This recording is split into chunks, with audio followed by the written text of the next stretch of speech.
Hey guys, before I start I want to let you know that if you have not watched the previous video, the link is in the description.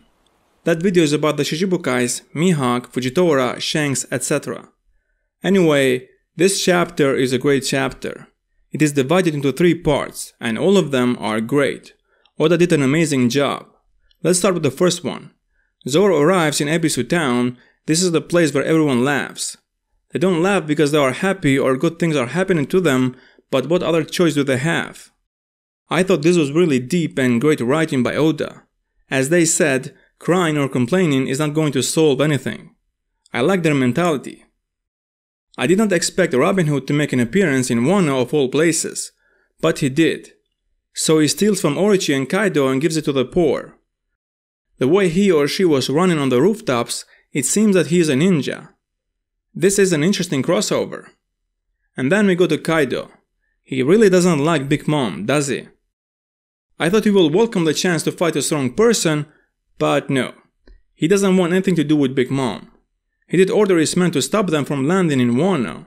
One of his men tells him that they are using fish to climb the waterfall, and he is surprised that they know this method. And that guy says, Big Mom's intelligence gathering is top of the line.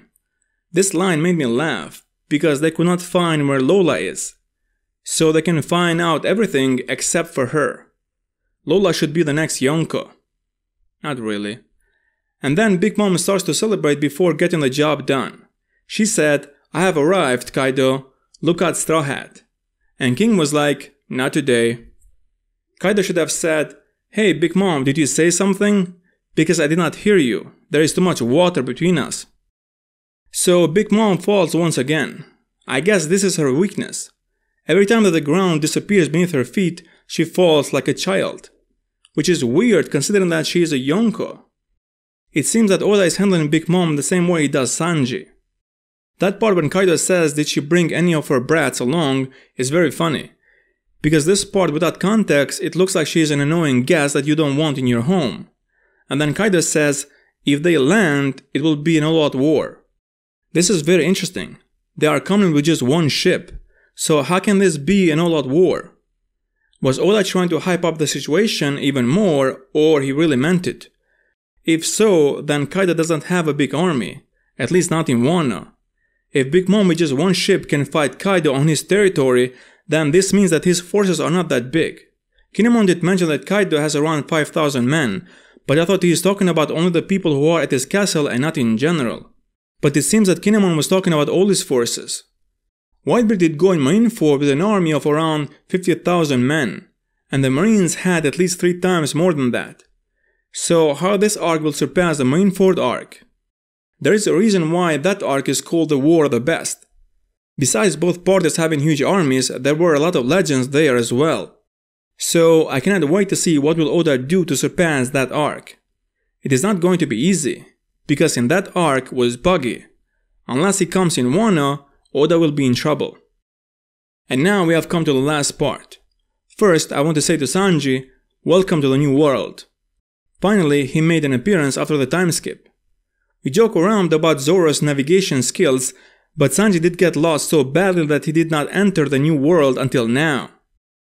Anyway, the headline on page 1, which, by the way, he has the most creative name that I ever heard. I wonder how page 1 will name his children. Will he name them page 2, page 3? Anyway, just like the name suggests, he is very creative. I like the method that he did use to find Sanji, and it did work. Sanji does enter the scene in grand style, which was great to see. There are a couple of great things in these scenes, and one of them was when the people there did start throwing things at Sanji, and blaming him for the damage that was caused to them. And here you can see the difference between the manga version of storytelling and others, and why manga is superior. Usually in other forms of storytelling, the people there would hail Sanji as a hero, and by doing that, this intense scene would turn into a cartoon scene. Things do not need to be perfect, they just need to make sense and serve the story. And speaking about making sense, Sanji was right. Why not use this opportunity and thin their forces? But I did not expect him to use the raid suit so fast. I thought he will use that only when he will not have any other choice. But maybe he's using that to hide his identity. Since he's not known as one of the Germa's people, maybe page 1 will not recognize that he is the Black Lake Sanji. Anyway, what did you guys think about this chapter, and what do you think of what I said? Do you agree or disagree, or you have something else to add? Let me know in the comments. Thanks for watching, like and share if you like this video, subscribe for more on these videos, and see you in the next video.